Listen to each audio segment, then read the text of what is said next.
Entonces yo me meto ahí, me pongo ahí.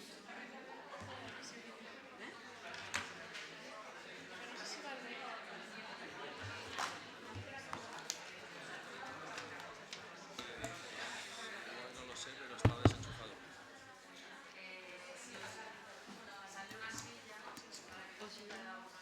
Mira, o yo me pongo allá. ¿Te vienes aquí?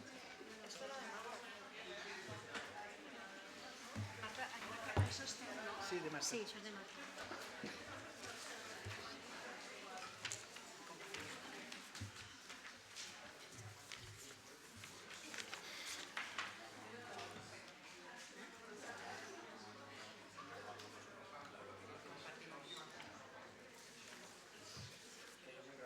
Sigue compartiendo. Sí, igual si la gente quiere preguntar algo.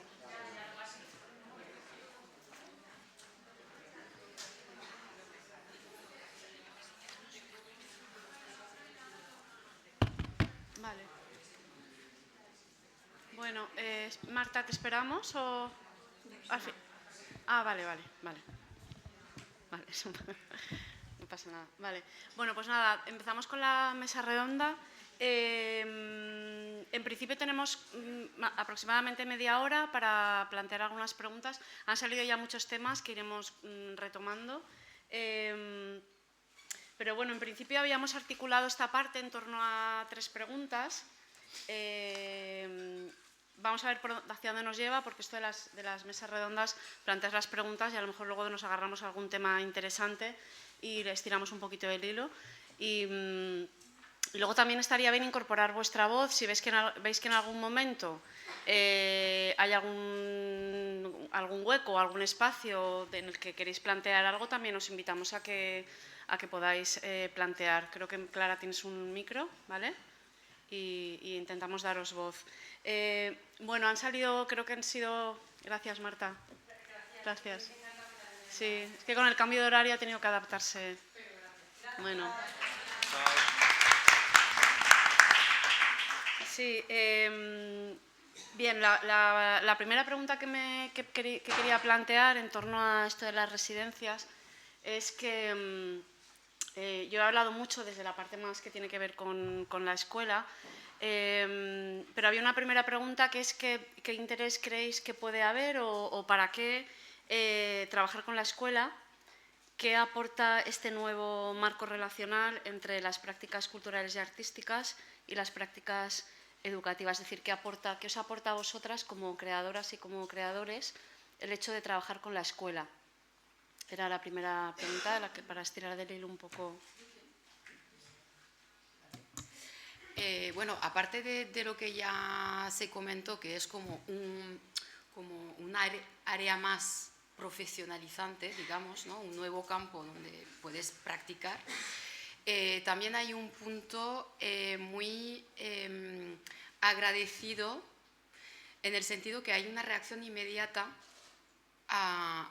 cuando estás haciendo una acción o cuando tienes ya como la reacción inmediata de los niños y de las niñas y también mucho agradecimiento de parte del profesorado. Y eso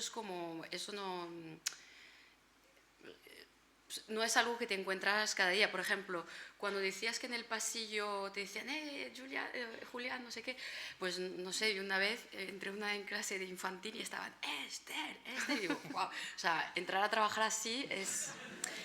Claro, a mí no me reciben así normalmente. ¿no? Ay, Pepa. Aparte de esa cosa, pues eso también, como ya lo he repetido, dinero de producción, honorarios, un campo de proceso, también hay de que notas que la gente está agradecida de trabajar en este proyecto y eso no pasa siempre, porque muchas veces tienes que justificar mucho tu práctica o demostrar que eso es útil y tal, y ahí se ve como directamente. Bueno, yo para mí la escuela, pues, o trabajar en este caso con la escuela fue muy interesante porque de algún modo es decir, tú has pasado por esa experiencia, con lo cual te hace vivir una experiencia que has vivido en tu propia carne hace mucho tiempo, pero que de repente pues, te pone en otro lugar, ¿no? Es un lugar donde, para mí la escuela, donde se renegocian las identidades, donde pues, pasan muchas cosas importantes, ¿no? Que te van formando, ¿no? Es una escuela de vida, básicamente una escuela es una escuela pero de vida, un laboratorio como de vida de veras, ¿no? Entonces, claro, donde todas esas negociaciones que tú vas haciendo respecto a tu identidad, respecto a, a todo este tipo de vínculos que vas generando con los demás, son los que te van a ir formando, ¿no? hacia el futuro, ¿no? Entonces, claro, ya en concreto, trabajando desde la imagen o desde la foto, me parece como un punto muy interesante, como, pues, pensándolo como un lenguaje a partir del cual no solamente tú puedes aprender como artista, sino también creo que puedes dejarles, ¿no? un lugar nuevo, ¿no? Para transitar, también pensar, ¿no? No solamente como un lenguaje que estás compartiendo, sino también cómo actúa la fotografía o la imagen, ¿no? Que es también un espejo, ¿no? Y al final, ¿no? Te puede permitir y permite, ¿no? Dentro de esa negociación de las identidades todo este tema. Y yo creo que por eso es fundamental, ya no solamente por una cuestión de, como hablaba antes, ¿no? O sea, creo que el artista se tiene que adaptar, pero también los estudiantes, pero también el propio profesorado, ¿no? Y creo que, como decían, como comentaban antes también, ¿no? Cuando entiendes ese lugar en muchas ocasiones como encorsetado en el que se encuentra el profesorado, pues a lo mejor no con todos los profesores funciona así, pero en general ves que es una aportación muy valiosa, sobre todo con quien quiere trabajar, ¿no? Entonces, desde ahí me parece un campo muy interesante, pues que están pasando en este caso desde la imagen un montón de cosas que se pueden trabajar. Y luego ya pues pensando en cualquier otra disciplina, lo mismo, ¿no? Al final pensar el arte como una traducción y a partir de ahí trabajar con el cuerpo, trabajar con cualquier otro tipo de tema, disciplina, me parece como súper rica, ¿no? No sé si queréis comentar algo en relación a esto. Claro. Aunque no vaig a oferir el punt de vista de l'artista, però sí de l'escola, que entre nosaltres l'escola és molt avorrida. És molt avorrida del punt de vista dels estudiants, perquè els entrenem a que contesten la pregunta que toca a la pregunta que els fem. Perquè és un ensenyament, no estic generalitzant, òbviament, n'hi ha moltes pràctiques molt profitoses, però la generalització és que és un ensenyament orientat a un contingut, a obtenir un resultat immediat que respon a un contingut curricular, que moltes vegades aquest contingut curricular no té res a veure en la vida de les criatures. Per això és molt avorrida per a ells, perquè no trauen trellat. De cop de repent entra un artista i en si el mostra un procés de creació orientat a un objecte que els enriqueix culturalment i emocionalment i canvia les vides de les criatures. Entonces, des d'aquest punt de vista de l'escola, no de l'escola, sinó de coses que puguen passar en l'escola, que trenquen les dinàmiques habituals, per això, clar que rebem els artistes amb Beatles quan entren, perquè ens afavoreixen que passen coses que normalment no passen en la classe, perquè estem molt mediatitzats, torno a generalitzar, estem molt mediatitzats a un ensenyament cara als continguts, i això no és la nostra pràctica, que ja fa temps que hem abandonat, però és la part generalitzat. Llavors, venen aquestes influències, trenquen els esquemes, comencem a produir coses enriquidores, a veure coses noves, i coses que tenen molt a veure en les criatures, encara que semblen tan allunyades com les coses que hem fet, que hem explicat, però al final estem parlant de lo que és la seva vida, i estem ajudant-los a entendre com són ells i com és la seva relació en el món en el que viuen. I tot això enriqueix moltíssim l'escola. I fa que vaig avançant poquet a poquet y vaya progresando. Yo, Tomás, no sé hasta qué punto realmente, bueno, no sé si estáis de acuerdo conmigo, hasta qué punto el problema es que los contenidos son aburridos en sí mismos, porque no creo que haya contenidos que son aburridos y contenidos que no. Creo además que, no sé si, creo que hay mucha gente que sois de aquí, que sois profes. Tenemos ahora mismo un marco curricular o un marco legislativo que permite, ¿no? es bastante abierto y permite este tipo de procesos. Sí que es verdad que una pregunta que yo me hago mucho en relación a esto es ¿qué pasa en la escuela? Que muchas veces no, teniendo todo este marco de posibilidades, ¿no? Porque lo tenemos, en realidad, no digo que los agentes externos no sean valiosos y sean necesarios, y para eso estamos aquí y estamos trabajando esto, pero yo creo que no es tanto una cuestión de marco curricular o de contenidos, sino la manera en la cual articulamos todo esto en el contexto de la escuela, y a veces el poco tiempo y la poca disposición que tenemos para poder coordinarnos, ¿no? Muchas veces entre nosotros y entre nosotras. Y lo que comentaba Estel, que cuando llega alguien de fuera nos invita o nos obliga, de alguna manera, a trabajar de una manera completamente distinta. Y empezamos a trabajar con otras personas, que es algo que en los centros nos cuesta muchísimo. Ahora nosotros, por ejemplo, con el proyecto que estamos haciendo de adolescencia móvil en el instituto de secundaria donde yo estoy, creo que uno de los ejes fundamentales de la dificultad que encontramos es el tema de la coordinación. O sea, encontrar espacios para poder coordinarnos, para poder encontrarnos, para poder hablar, para poder pensar, porque en la escuela va todo muy rápido. Va todo muy rápido, te suena la campana cada 50 minutos, compañeros con los que no coincides. Entonces, en ese sentido sí que es verdad que es un regalo, lo extraordinario que se genera cuando llega un artista a un centro. Pero insisto, no sé si tiene tanto que ver con el marco como con las maneras ¿no? con las maneras que tenemos de funcionar. Sí, yo de hecho, cuando estaba haciendo pues todos pues, los documentos para expresar el proyecto y todo eso, hacía como áreas de saber, ¿no? Cerámica. Y claro, de repente había un área de saber que yo he descubierto, o sea, que igual pues parece obvio, pero es que a mí, que la pedagogía es un saber. O sea, que al final hablamos de contenidos, pero en realidad la pedagogía de cómo justamente trasladar esos contenidos es un saber en sí. Entonces, bueno, no sé, a mí me ha hecho mucho pensar eso, o sea, de cómo estructuras ese saber, pues igual es pedagogía, ¿no? O sea, de cómo, no pedagogía del propio contenido, sino de unión de todos esos contenidos. Sí. ¿no? Y luego lo que tú propones también en el esquema que has planteado antes, que incluso hacer el proceso de diseño de lo que iba a pasar y de todas esas reuniones con agentes que hiciste, también es un proceso creativo también. Es decir, que en el aula estamos creando todo el tiempo también, en los procesos no los llamamos creación artística, no los llamamos producción cultural, pero la estamos haciendo también de alguna manera ya, ¿no? Es como, pese a que no está legitimada porque no estamos en un contexto... Exacto. Tiene más que ver con la legitimación. Sí, sí.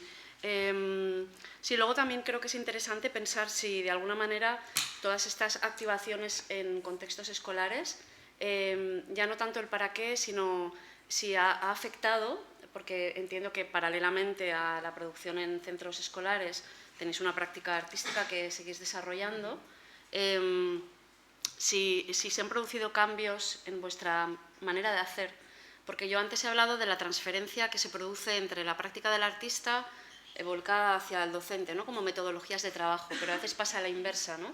Que la escuela también muestra procesos y maneras de hacer que también pueden ser valiosas para vuestra práctica, ¿no? Tiene más que ver con la transferencia de la escuela a la práctica. Bueno, yo ahí, por ejemplo, comentar que tampoco, o una parte de mi práctica que tiene que ver con procesos colaborativos y colectivos y más desde esa parte de la docencia, siempre pensada desde un lugar informal, que es el que he estado trabajando. La docencia informal en fotografía, tenía una escuela de fotografía en Valencia y Castellón y con gente de Madrid, con un colectivo con el que estuve involucrado 15 años que se llama Blank Paper, que claro, no estábamos en el mundo formal de la educación, entonces al estar en el mundo informal sí que lo que nos pasaba es que venían muchos estudiantes de comunicación audiovisual o de bellas artes que se habían quedado como un poco vacíos en ese lugar formativo de la imagen y teníamos como que reanimarlos, ¿no? Y reanimarlas. Entonces, claro, ahí creo que entra un plano muy interesante porque, claro, yo ya desde hace mucho tiempo, yo me tomo las clases como si estuviera haciendo una foto, un trabajo fotográfico, una obra de arte tal cual. O sea, para mí una clase es eso, o sea, y tengo la suerte de encima de hacerlas todos los días, casi, ¿no? Porque todos los días hago clase. Entonces, para mí todo el rato es pensar eso. Hay veces que salen mejor, otras veces que salen peor, ¿no? Pero van por ahí. Pero sí que diría que nos abre a un espacio de co-creación, ¿no? donde ese diseño, como comentaba Estel, se negocia en otros marcos, con otras personas, ¿no? Profesoras, profesores, pero también los propios estudiantes, ¿no? Eso me parece brutal, para que de esa idea del artista como desarrollando obras individuales pasa a otro estadio diferente, que es el de trabajar de modo colaborativo y donde, bueno, pues tienes que pensar de otra manera, ¿no? Co-creando y eso pues entra en nuevas negociaciones todo el rato, ¿no? Que tienen que ver con romperte las estructuras, jerarquías que tú ya tienes, ¿no? Es decir, otra de las cosas que me parece interesantes es cómo tú dentro de tu propio trabajo personal, ¿no? Tú tienes tu propio mundo, tus propios temas a trabajar, y en este caso trabajar en un contexto escolar, trabajando desde los más pequeños hasta los más mayores, cada uno en su mundo. En este caso, los adolescentes con los que he trabajado es que son los expertos, más expertos que los adolescentes no hay en el mundo, en el lenguaje visual contemporáneo. O sea, yo no creo que haya nadie más experto que una persona que tiene 16 años, mucho más que yo y mucho más que cualquiera de los que estamos aquí. Entonces, claro, te rompe todos los esquemas y te pone en una posición nueva. Es decir, me invita a tener que tomar un nuevo rol y volverme a pensar como el Julián cuando tenía 16 años. Hostia, ¿yo quién era? Yo ahora tengo que ser un chaval de 16 años aquí. Es decir, el artista tiene que meterse en nuevos roles. A mí no me cuesta porque yo en mis proyectos fotográficos, gracias a trabajar con la fotografía, que es una disciplina, como sabéis, que está en todas las artes, de hecho, tiene siempre esa disputa con que no es arte, pero porque ha engullido a todas las artes, ¿no? Si quien ha estudiado Bellas Artes y no ha visto en su vida las Meninas o cualquier cuadro, pero lo ha visto y lo conoce y le ha inspirado, pues lo ha visto a través de una fotografía. Es decir, ha habido alguien que ha tenido que hacer una foto, pero si vamos al médico, vamos a que nos miren, seguramente la fotografía también va a estar articulando una serie de registros de documentos en un historial clínico que te va a ayudar, ¿no? A unos profesionales. Es decir, la imagen está en todos los lados, ¿no? Entonces, claro, a mí me encanta, ante cada proyecto fotográfico que me meto, es como tomar un rol. Entonces, desde fotoperiodista, que no soy, desde arquitecto, que no soy, desde arqueólogo, que no soy, me he ido enfrentando a diferentes temas que me han obligado a renegociar o a romperme esas jerarquías. Entonces, eso es lo que me pasa en el centro, ¿no? Y luego, por último, lo que más me fascina es el punto de que muchas veces vamos buscando, tú decías antes muy bien, ¿no? Surge una pregunta y claro, estás esperando una respuesta y de repente, hostia, vuelve otra pregunta y no sé a qué se acaba, y vuelve otra pregunta y vuelve otra pregunta. Creo que eso es muy interesante, cuando te enfrentas a un grupo que lo que te está ofreciendo es una respuesta que a veces no es cómoda. Y tú como artista tienes que estar ahí también, porque no es una respuesta que tú quieras, que esperas, que tienes una expectativa. Entonces eso me parece fascinante. Entonces, volviendo un poco a lo que te puede ayudar, ya os digo, yo como experiencia personal, así como mi aportación, ¿no? Como experiencia súper personal, que no tiene por qué ser siempre así, creo que lo interesante de esa práctica es ese lugar, ¿no? donde te expones y eres capaz, ¿no? Pues eso, de no esperar siempre respuestas como muy claras, sino ante lo que llega, ¿no? Y con las necesidades y los recursos que tengas, actuar, ¿no? Entonces eso también me parece como muy interesante, y si encima lo puedes practicar con los jóvenes, con el profesorado, con toda la gente, con todo el grupo, ¿no? Y solucionar las cosas es brutal. Por eso las jornadas de creación en Adolescencia Móvil pasó un poco eso, ¿no? O sea, llega ese momento en el cual tenemos los recursos que tenemos y desde aquí a lo máximo, ¿no? Y eso me parece que es como súper interesante porque, pues bueno, antes comentaba con Carla, ¿no? Que me estaba preguntando, ¿no? Como, hay que documentar, tal, no sé cuánto. Perdona que meta esta conversación, ¿no? Que tuvimos, así como levemente, pero me viene muy bien porque te he dicho, hay que pescar, ¿no? O sea, decir, porque pasan las cosas y cuando pasan hay que pescarlas, ¿no? Es decir, pasa algo y, no sé, si estás 50 minutos en un aula y pasa algo y no lo eres capaz de verlo, ese es el trabajo que tiene que tener el artista, creo. Tiene que ser capaz de pescar eso, porque si lo pesca a lo mejor se puede repetir y puede surgir algo muy potente. Entonces también ahí hay que estar atento, ¿no? A esa situación. Y eso pues me parece como pues un lugar donde pasan cosas que a lo mejor en otros sitios pasan a otra velocidad, pasan de otra moda, pasan con otra energía, con otra frescura, con otra audacia. Entonces también ahí creo que, teniendo en cuenta que son los más expertos en la imagen contemporánea, pues es un campo súper interesante, ¿no? Para explorarlo, ¿no? En concreto en mi proyecto, y pensando en cualquier arte, lo mismo, ¿no? Sí, sí, de todas formas son expertos en la imagen contemporánea, son expertos en producirla, pero luego muchas veces falta, yo me doy cuenta en el aula también, que falta un poco esta perspectiva crítica, que yo creo que es la que aporta este tipo de proyectos también, ¿no? Con respecto a Claro, porque es un la imagen. Es un proceso, ¿no? O sea, son muy jóvenes, necesitan tener más experiencias en la vida y se irán enfrentando a ellas, pero no solamente producen, es que leen. Hay mucha gente que no produce, pero antes lo comentaba también, o sea, los stickers, es una pasada. O sea, los chavales que tienen 12, 13, 14 años se comunican con stickers, con imágenes. Dentro de esas imágenes hay de todo, desde el porno hasta símbolos nazis, hasta muchas cosas que ni siquiera ellos saben, pero que se están empezando a encontrar, ¿no? Entonces, de repente, aunque no se lo produzcas, también tienes una lectura y una recepción de ese material, ¿no? Y claro, ese pensamiento crítico es donde puede empezar como, ¿no? O esas prácticas artísticas que pueden incorporar una manera de pensar críticamente puede ayudarnos, ¿no? Que yo creo que es lo que hace el arte al final. El arte lo que permite es un poco desarticular, sobre todo en la fotografía para mí, la práctica artística o pensar en una acción, lo que hace siempre intentar desarticular mecanismos como por ejemplo pueden ser los algoritmos, que te dicen lo que tienes que ver y cómo verlo respecto a las imágenes. Entonces una práctica artística, una acción artística, lo que te permite es virar eso, cambiar eso, desviar eso, ese mecanismo de actuación. A veces con más acierto, otras veces con menos acierto, pero si hay una constancia, creo que... Sí, luego por volver un poco al tema inicial, que tenía mucho que ver sobre todo con la autoría, ¿no? Porque también estamos acostumbrados que la práctica artística es algo como exclusivo del artista, que pertenece al artista. Cuando hace una exposición un artista, la firma el artista, la obra te pertenece, ¿no? Esa cuestión de que lo que produzco y lo que creo es mío. Sí que por lo que comentabas, Estela, al principio, se rompe mucho con estos procesos, ¿no? Yo estaba pensando en tu exposición ahora en el Jardín Botánico, hay muchas de las piezas que expones que realmente son obras que has generado en colectivo, ¿no?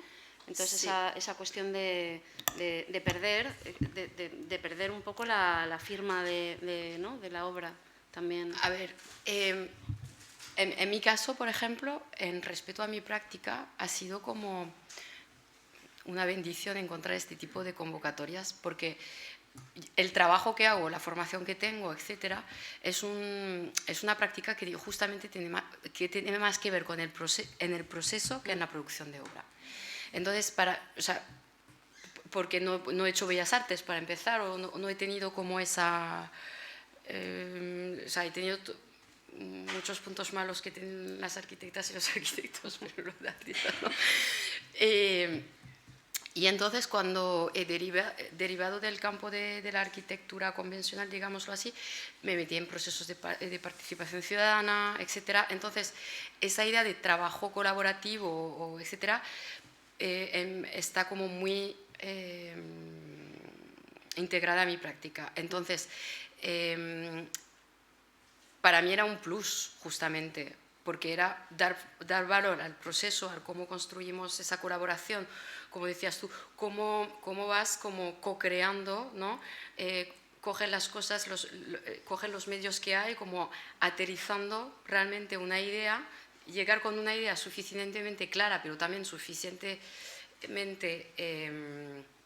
conceptual como para poder aterrizar en cualquier sitio en realidad, porque vas cogiendo pues un poco, pues aquí hay un profesor, pues aquí hay una profesora de biología que está muy interesada, pues de repente ha tirado más el proyecto hacia el lado de biología, de repente aterrizas en otro centro, tal, te encuentras con otro perfil, igual hubiera salido por geología, no sé, como que, porque en realidad yo me pongo como una persona más que aprende, o sea, como que aprende con la visión o la experiencia que yo pueda tener y ponemos en común y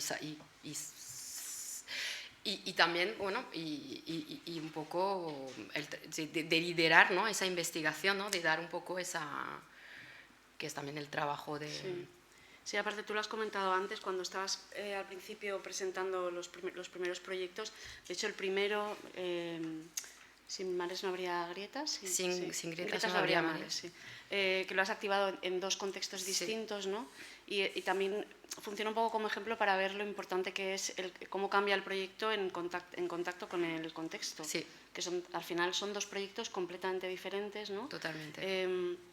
Que es lo que yo comentaba al principio, que el proyecto cuando inicia, cuando lo presentas en la convocatoria, realmente el proyecto no existe, es una idea, es una intención, pero que luego realmente es el contexto y la relación con las personas, con los espacios, con los tiempos, los que articulan el proyecto, que es algo que también nos está pasando en el centro con Adolescencia Móvil.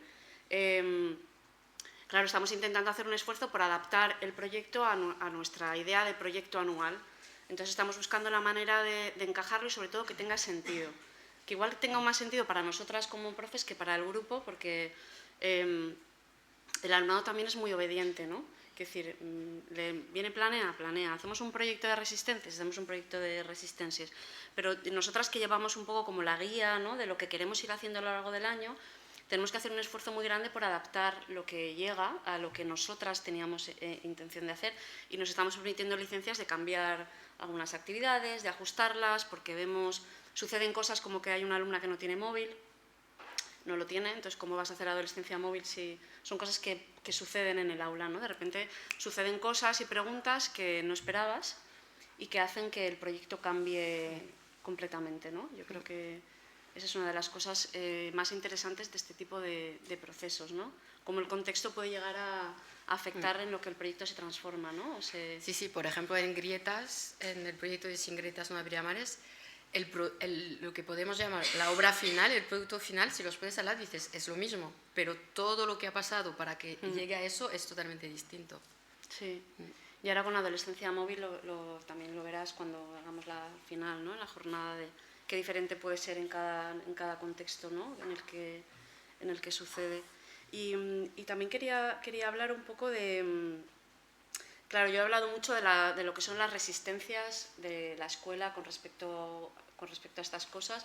Hemos hablado mucho de las oportunidades que os abre como artistas, el contacto con la escuela, pero igual también sería interesante hablar de cuáles han sido las dificultades más grandes que habéis encontrado a nivel de resistencia, sea con personas, con parte del colectivo, pues a lo mejor habéis percibido que el colectivo con el que es más difícil a veces trabajar es el profesorado, que tiene más con la organización escolar, equipos directivos, un poco cuáles son las dificultades mayores que encontráis en este tipo el tema del calendario, de poder cuadrar las sesiones 50 minutos, pero yo hay una cosa que siempre me impacta, porque cuando trabajamos en este tipo de proyectos, el profesorado, las artistas, sabemos que estamos participando, digamos, a algo que es peculiar, que no es normal. Entonces llegamos con un entusiasmo que es como, guau, eso va a ser genial porque es increíble.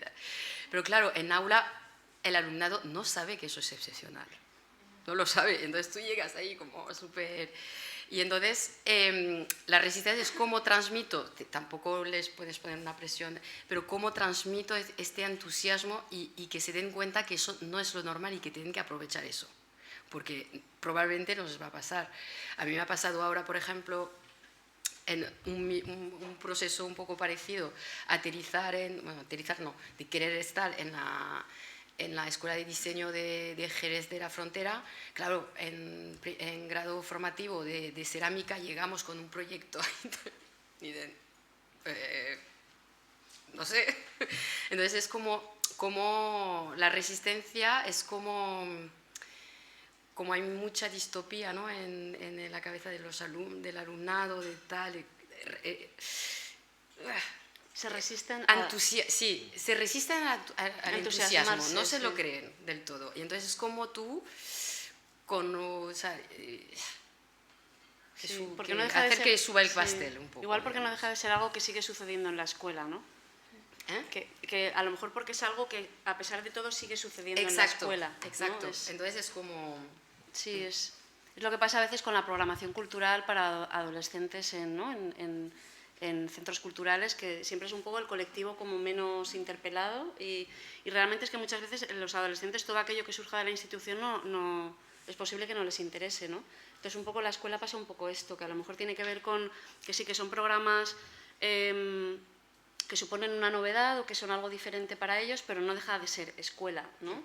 Y a veces lo viven también como algo de, bueno, pues esto hay que hacerlo, lo hacemos, porque hay un adulto, hay alguien que nos está diciendo que lo tenemos que hacer, ¿no?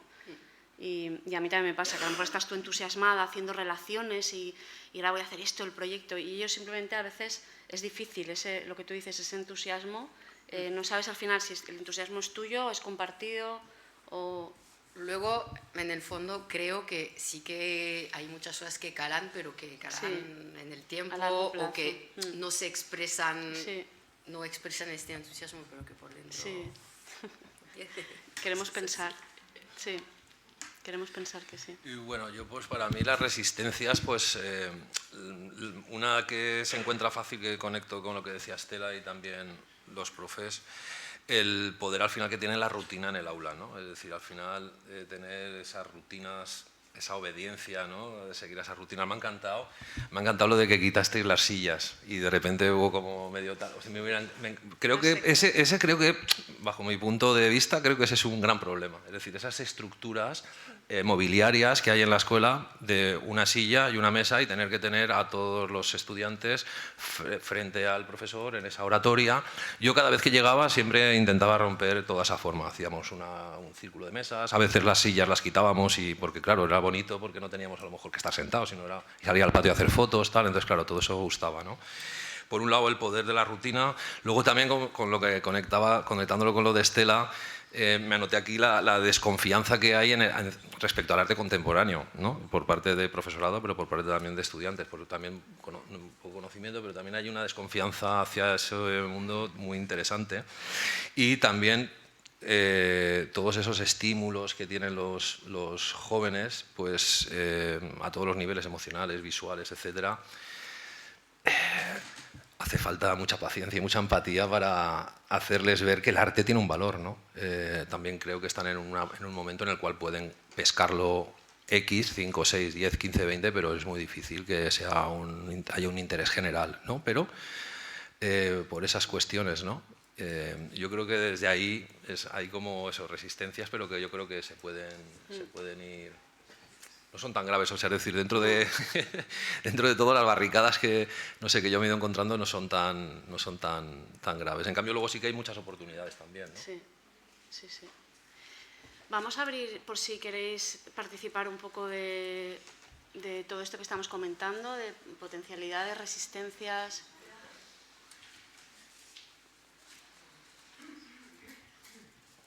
Hola. Muchas gracias por sus ponencias. Es muy inspirador para nosotras escuchar les. Luz y más. Bueno, les quiero preguntar acerca de la migración. Sí, yo investigo los contextos de mediación artística y las prácticas artísticas en un contexto latinoamericano. Y estuve averiguando que el 2%, según el INE, es el porcentaje migrante que existe en la Comunidad Valenciana. Entonces, quiero saber, en sus prácticas, cómo incorporan esos saberes y esa diversidad.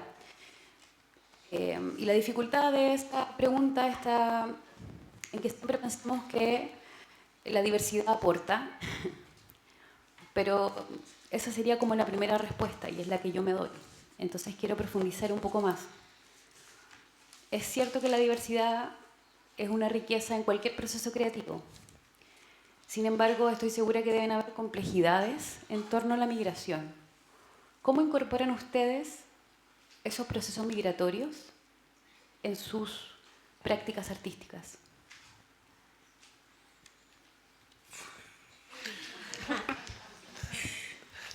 Bueno, yo en concreto, por ejemplo, en el proyecto Adolescencia Móvil desarrollado en el Instituto Bovalar, que es un centro singular que tiene un montón de gente que viene pues, de Marruecos, de Ucrania, de Colombia, de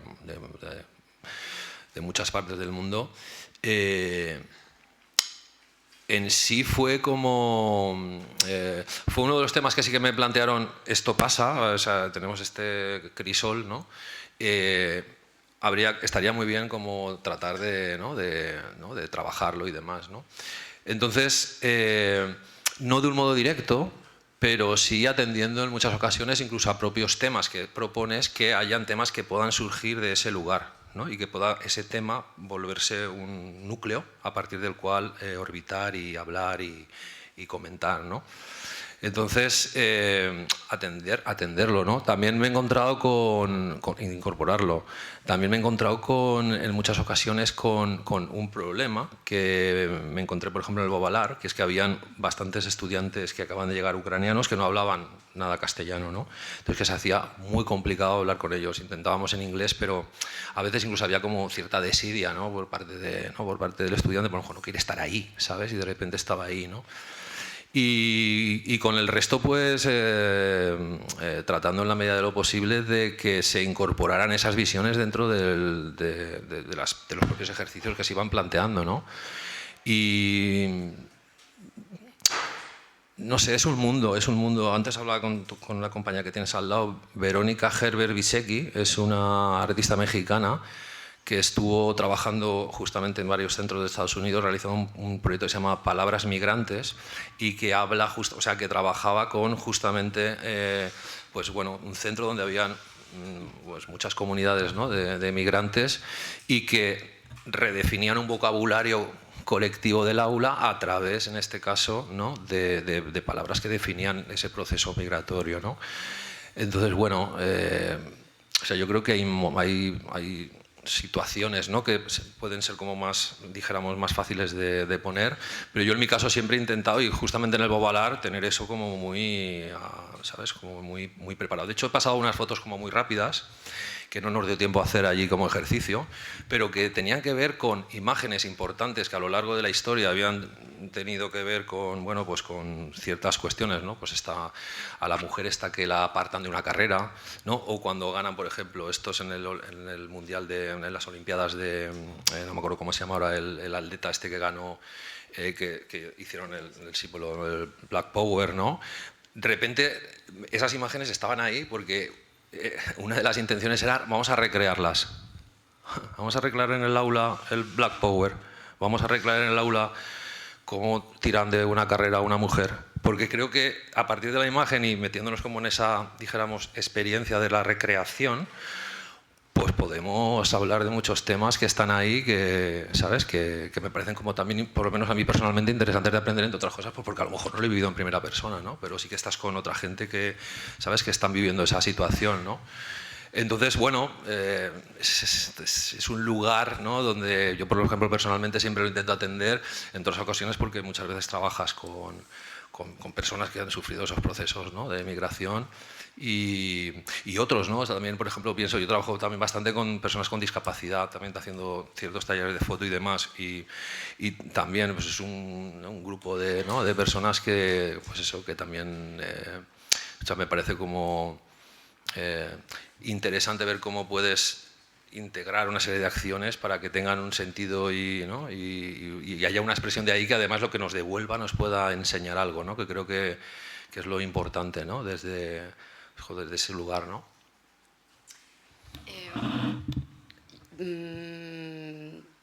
Complicado, pero en varios, o sea, esos temas, en mi caso, más de hablar que como, igual, o sea, es que no sé si quieres que hablemos de cómo integras la temática de la migración en la práctica o en el aula. En la práctica. Pues, por ejemplo, en mi caso, que como trabajo otro tipo de materia que tiene más que ver con el territorio, por ejemplo, cuando hicimos el proyecto de la paja de arroz en Arles, claro, investigamos de dónde venía este arroz y de dónde vino ese arroz.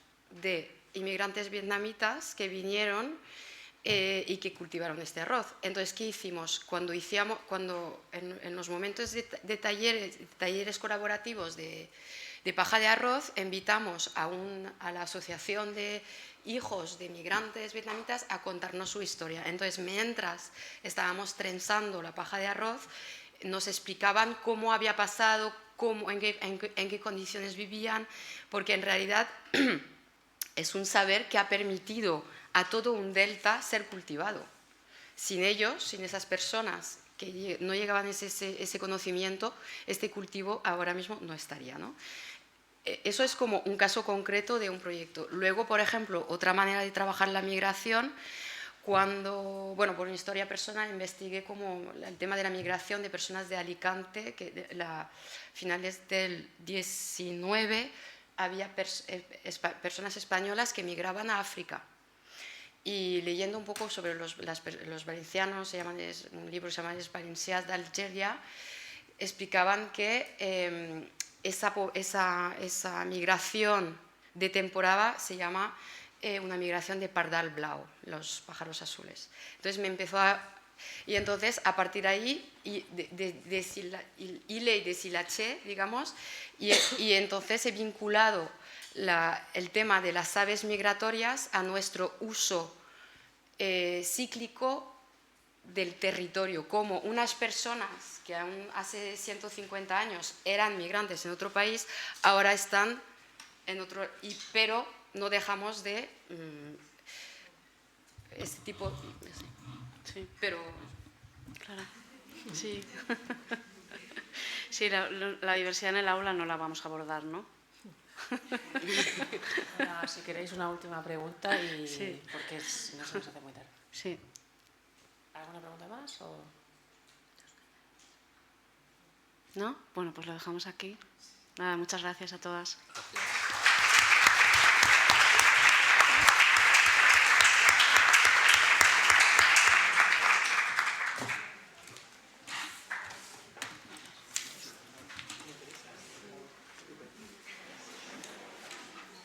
¿Esto es vuestro?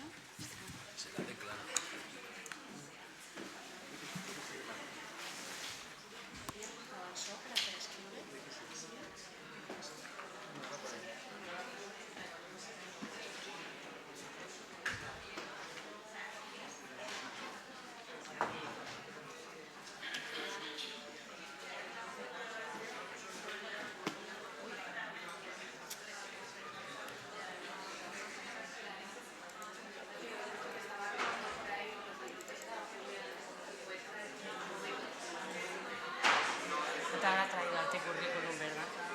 Articurrículum no.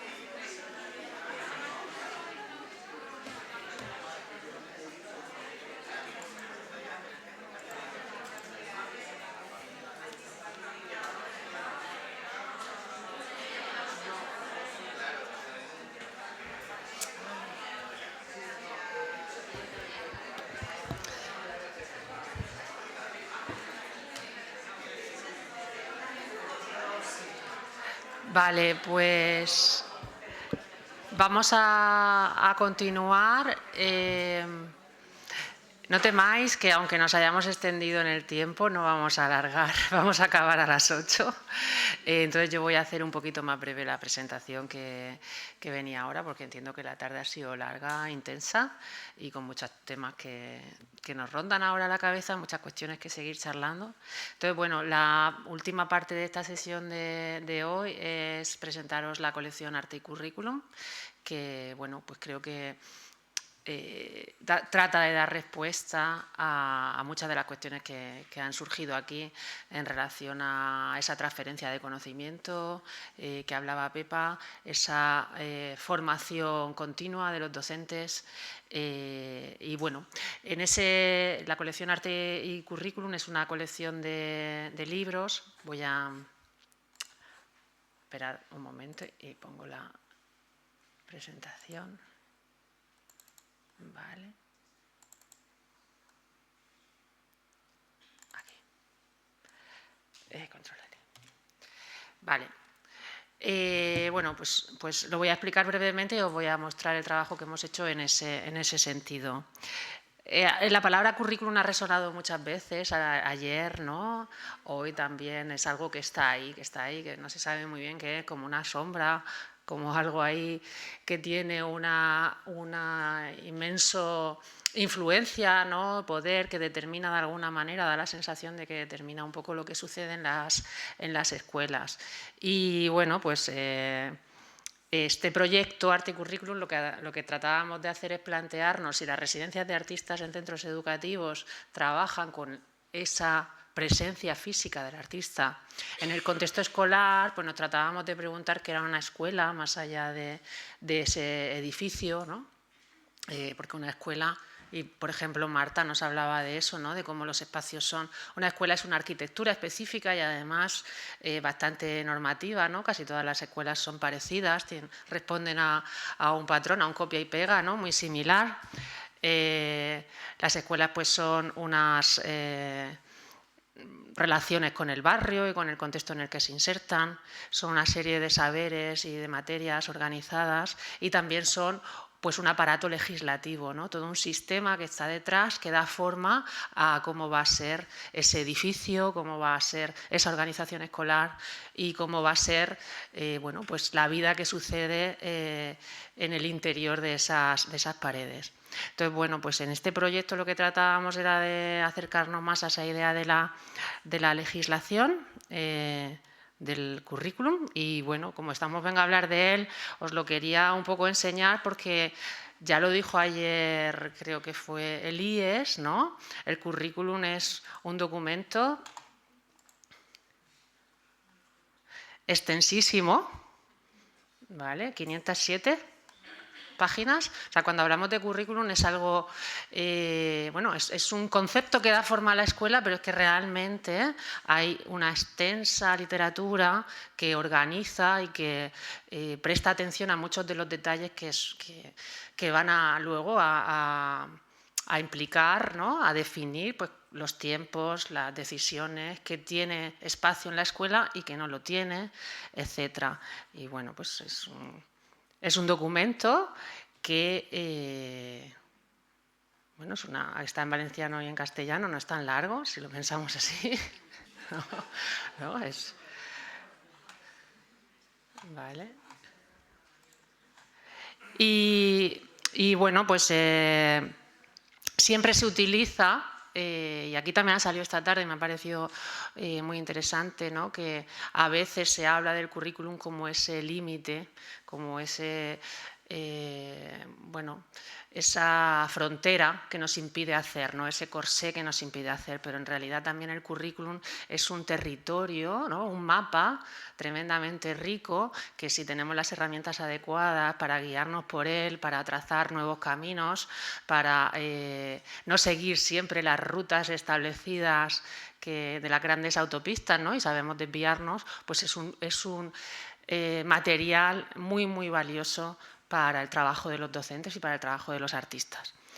¿No? Siempre se entiende como límite, pero pensamos que, y además actualmente con la LOMLOE, pues más todavía el currículum es una oportunidad, porque define y abraza unas maneras de trabajo nuevas que son mucho más flexibles y que priorizan pues, la adquisición de los saberes y de las competencias por encima de esa idea de los contenidos, ¿no?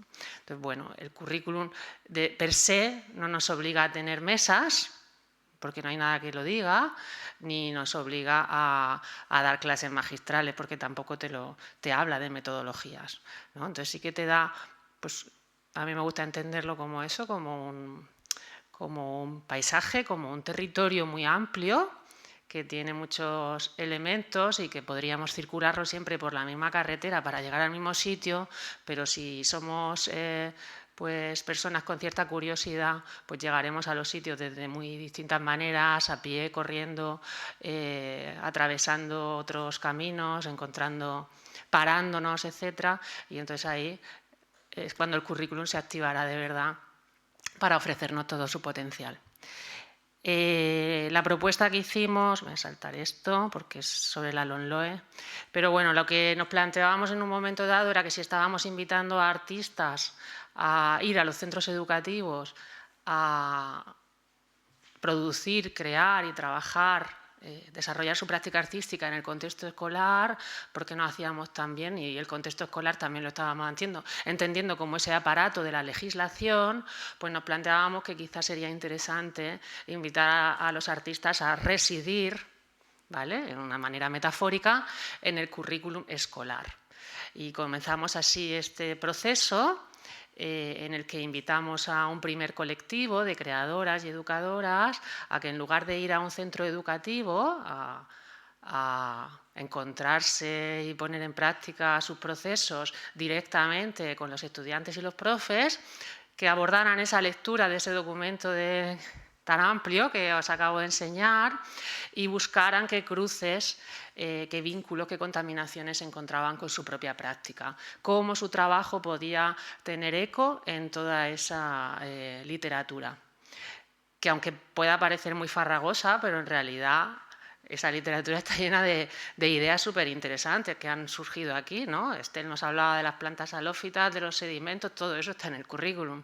Y fijaos, Estel, por ejemplo, de qué manera lo ha trabajado. Y los procesos de Julián también. O sea, hay muchas cosas que están ahí y que se pueden, bueno, pues que es necesario explorarlas, saliendo de esa interpretación pues bastante generalizada que se hace del currículum, que es la que proponen los libros de texto. Una serie de editoriales que son las que se leen ese documento y ellas destilan unos libros que son los que circulan y utilizan gran parte de los docentes, ¿vale? Que sí que se han leído ese documento.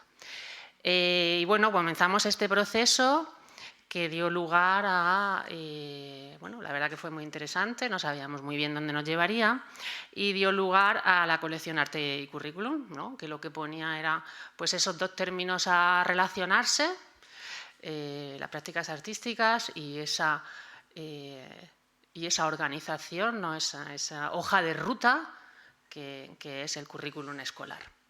Y a partir de ahí, pues dimos forma a estos libros, a esta colección que de momento tiene 2 números publicados, La tierra bajo mis pies, Caminar como herramienta de aprendizaje, y Un largo eco, Aprendizajes y acciones desde la creación sonora. Es una colección bilingüe, se editan tanto en castellano como en valenciano, en números independientes, y actualmente, pues en breve, publicaremos, que ya está casi listo, La escuela sin paredes, arte, tramas comunitarias y escuela.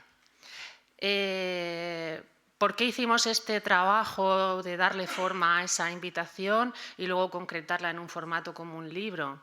Pues porque nos parecía muy relevante, y eso también es algo que surgía ayer en repetidas ocasiones, que el trabajo de la red funcionara en pro de la autonomía docente y de la replicabilidad de los procesos. Entendemos que es muy difícil que todos los centros educativos puedan tener un artista en sus aulas, y además es que también entendemos que los propios docentes son personas muy creativas con capacidad de desarrollar proyectos interdisciplinares, ¿no? que conocen bien el aula, que conocen bien el contexto. Y además, si lo pensamos bien, muchos de los profesores de secundaria son formados en arte, ¿no? O sea que todavía hay más, vamos a encontrar motivos para tener confianza absoluta en que hay personas muy valiosas dentro de las escuelas que tienen capacidad para desarrollar proyectos creativos con el alumnado. Entonces, bueno, estos libros funcionan a modo de...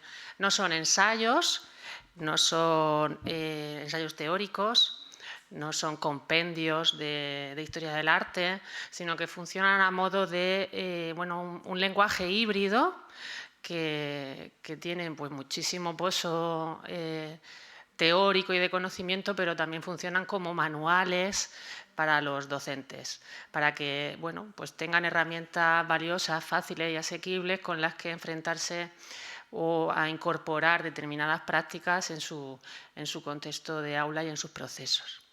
Os voy a contar un poquito alguno de ellos. La tierra bajo mis pies es un proceso, es el primer número, que la verdad fue un trabajo muy interesante con el colectivo La Liminal, Beatriz Martins y Yolanda Riquelme, que es un colectivo que trabaja de educadoras, que trabaja principalmente en torno a todo lo que tiene que ver con la deriva urbana, con la exploración, con el caminar como experiencia artística. Y bueno, nos ayudó también el trabajo con ellas a darle forma más concreta a la colección, porque era un trabajo muy, pues, bastante experimental. Pedir a una creadora que cogiera ese documento y viera cómo eso se cruzaba con su práctica. Y bueno, pues a partir de ahí pues surgió este documento, que están disponibles, toda la colección está disponible para descarga, están impresos, se pueden encontrar en la Biblioteca de Bellas Artes, los vais a encontrar, también se han enviado a bibliotecas de distintas facultades de educación y se mueven, los tratamos de mover todo lo posible, pero también se pueden descargar en el centro de recursos de la red Planea. Y bueno, pues la verdad que se dio forma a un material que es muy valioso, que plantea un recorrido por distintos ejemplos de artistas y prácticas que giran en torno a la deriva y a la exploración urbana, y luego una serie de fichas y recursos metodológicos para poner eso en conexión con las aulas y con ese currículum, ¿no? De manera que el pasear no solamente sea una experiencia que se trabaja desde las materias de arte, sino que cualquier docente pueda ver que un paseo exploratorio le puede ayudar a iniciar un proceso de aprendizaje en cualquier tema que sea relevante en ese momento en el contexto de su aula. Os voy a poner unos audios. Bueno, los libros se activan también, se hacen presentaciones, se trata de alguna manera siempre de que sean un material útil. Ayer el IES me comentaba que ellos hacen a partir de la lectura, o sea que el libro lo utilizan continuamente en el centro y que ha ayudado a muchos docentes a familiarizarse con cosas que nunca antes habían utilizado, como los mapas sonoros, porque es una de las metodologías que plantea. Y bueno, pues os voy a poner algunos audios de un ejercicio que se hizo con docentes en el que a través de teléfonos móviles cada persona estando en su casa, en su localidad, se hizo un taller en el que online, pero luego todo el mundo salió a pasear de manera autónoma y a hacer procesos de escucha que luego iban compartiendo en un grupo de WhatsApp. Y bueno, pues... Pero estoy viendo que igual que las grandes construcciones, pues las cotorras y los loros han tomado a los pajarillos. Es curioso cómo cambia el paisaje. Y bueno, la calle que había fotografiado es de una maestra de la Institución Libre de Enseñanza, que fueron las que me inspiraron para meterme en esta profesión en la que ya llevo 20 años. Feliz día a todas. Justamente he pasado por la calle de mi primer trabajo aquí en esta ciudad hace muchos años y también por la casa de mis padres, y me ha traído el recuerdo de cuando nos mudamos de piso hace también muchos años, y son recuerdos agradables, la ilusión de empezar una nueva vida en otro barrio, conocer gente. Ha estado emotivo.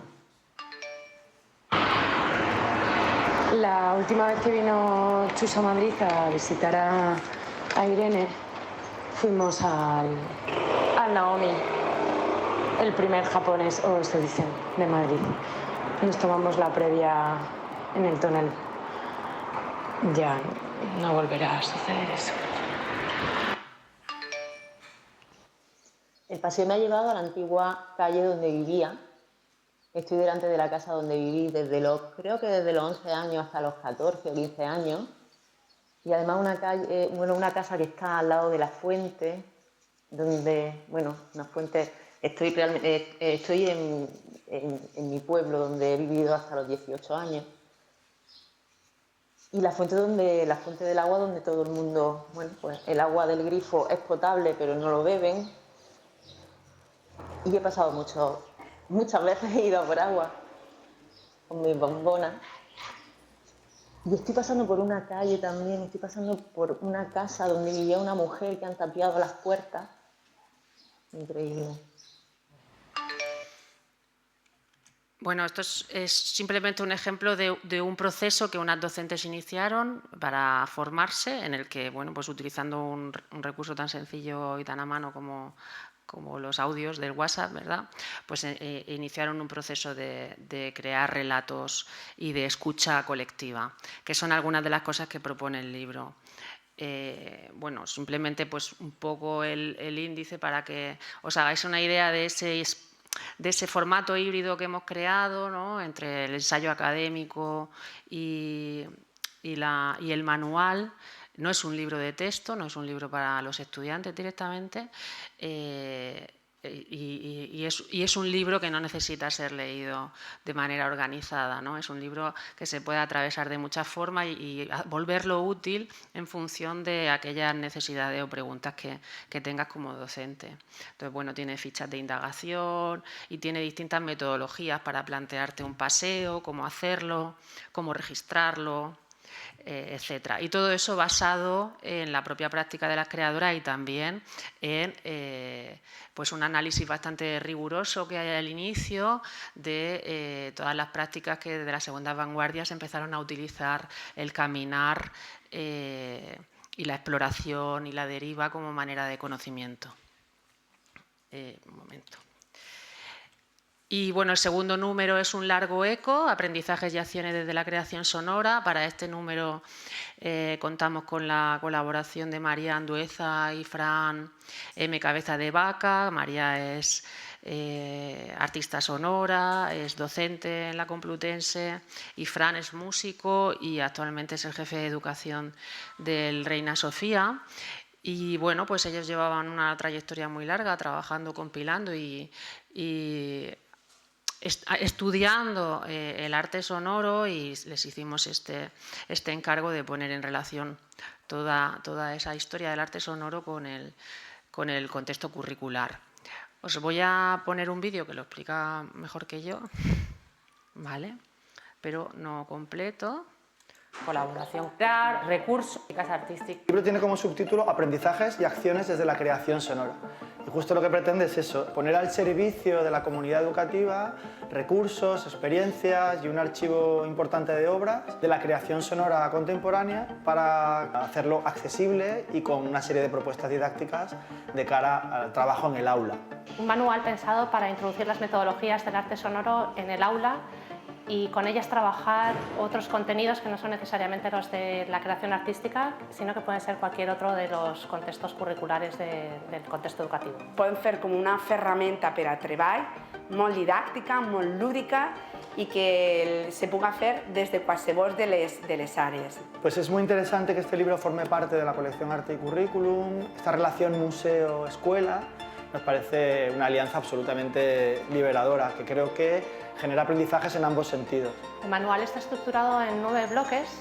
Cada uno de los bloques lo que hace es introducir un contexto de la creación sonora, como puede ser la escucha, el sonido, el cuerpo, la performance.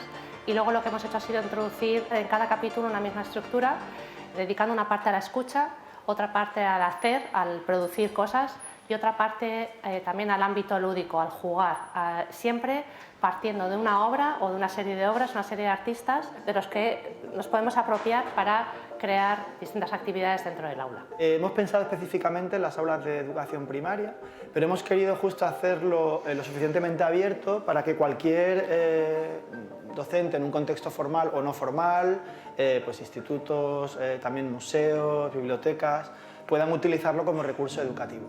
Jo crec que este llibre va ser molt interessant per a que els xiquets i les xiquetes tinguin consciència de lo que significa estar en silenci, practicarlo. Es muy fácil cerrar los ojos y dejar de conectar con la visión, y sin embargo cerrar los oídos es tremendamente complicado. Por lo tanto, estamos siempre oyendo y muy pocas veces educamos la escucha y la sensibilidad hacia lo que se escucha. I si treballem els altres sos que n'hi ha, això transformen i enriqueixen a la persona, no? En aquest cas, ha d'aprendre d'una manera diferent actituds, comportaments que ells podem, en aquests moments a les escoles, són molt importants.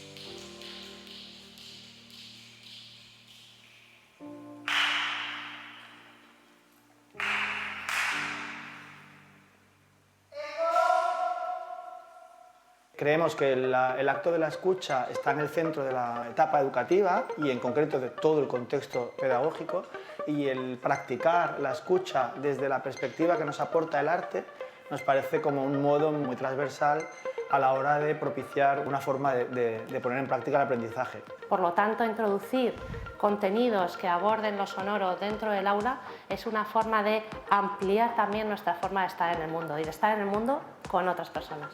Y también es importante decir que este libro no está destinado a personas que conozcan o que sepan de música o que sepan de arte sonoro, sino que pretende ser lo suficientemente accesible como para que cualquier persona en un contexto educativo pueda encontrar recursos en el que se relacionan estos dos mundos, ¿no? Que creemos en el fondo nosotros que no son tan diferentes. Bien, pues la idea es, lo han dejado bastante claro, ¿no? No trabajar solo desde el contexto de la educación musical, sino desde el concepto de lo sonoro, que es mucho más amplio, más diverso y que involucra a creadores, pues, de las artes visuales, ¿no? Y de muchísimas otras disciplinas. Y bueno, pues por último comentaros que el siguiente libro es La escuela sin paredes, que va a abordar las estrategias del trabajo del arte comunitario. entendiendo que la escuela, y ha surgido también estos 2 días, ¿no?, la idea de comunidad educativa, pero si entendemos esa idea de comunidad, pues hay muchas preguntas que surgen, que podemos hacer, ¿no?, de quién toma las decisiones en esa comunidad, cómo se inician los proyectos, qué voz tiene cada uno de los miembros de esa comunidad. Cuando los centros educativos deciden hacer un proyecto con el exterior, cómo se relacionan con ese exterior, o al revés, ¿no?, cuando la ciudad o algún colectivo o asociación viene al centro, ¿no?, qué relaciones se establecen. Y bueno, el colectivo que ha trabajado en el libro es la Fundició, que son unos artistas y educadores afincados en Barcelona, que llevan muchísimos años de trayectoria trabajando, situados desde el barrio de Belleville, en Barcelona, en la periferia metropolitana de Barcelona, y que, bueno, pues que tienen un compromiso muy fuerte con esa idea de comunidad y de ponerla en crisis continuamente para tratar de llegar a verdaderas relaciones productivas y horizontales, ¿no?, entre los miembros que dan forma a esa comunidad. Si veis, hay algunas fotos y en los vídeos, ¿no?, que aparecen los creadores con docentes, con artistas, y es porque en el proceso de trabajo de la escritura de los libros, pues los artistas se enfrentan al currículum, pero luego abrimos ese proceso en un momento determinado, en cada situación es distinta, pero abrimos el proceso para que compartan su indagación con un grupo de docentes y a partir de ahí reciban el feedback y vayan un poco pues contrastando si esas ideas que están poniendo sobre la mesa pues que las enriquezcan con lo que los docentes les aportan. Y en ese momento suele ser muy importante para los creadores en ese proceso de escritura, porque ahí es cuando realmente se dan cuenta de cuáles son las preguntas que a los docentes les resuenan y qué cosas les pueden ser más útiles. Y para terminar, pues comentaros que el siguiente número está en producción, que Estel es la persona que tiene ese desafío para preparar el número en preparación, que será sobre territorio y saberes locales en la escuela, porque como habéis visto el trabajo de Estel siempre está muy vinculado a ese concepto de bioregión. Y bueno, nos parecía muy importante hacernos la pregunta de qué manera desde la escuela se puede trabajar con ese concepto y con todas esas prácticas que, como habéis visto en el trabajo de Estel, se ponen a funcionar sin jerarquías, tanto conocimientos que vienen de las artes, de la cerámica, como otros que vienen de las ciencias experimentales, de las ciencias sociales, y todos esos saberes pues, construyen al final un proyecto creativo y artístico. Pues nada más, invitaros a que los miréis, los descarguéis, los compartáis, y que bueno, los libros serán útiles en la medida en que en algún momento pues, puedan ayudar a que alguien encuentre alguna pista o alguna herramienta que le ayude en su trabajo en el aula. Muchas gracias.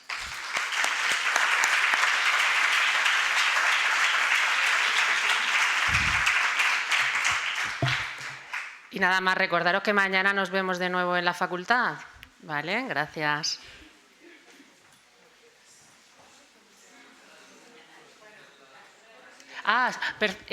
Disculpad, antes de marcharos, hemos repartido por ahí, antes hemos puesto a circular los fanzines de Julián.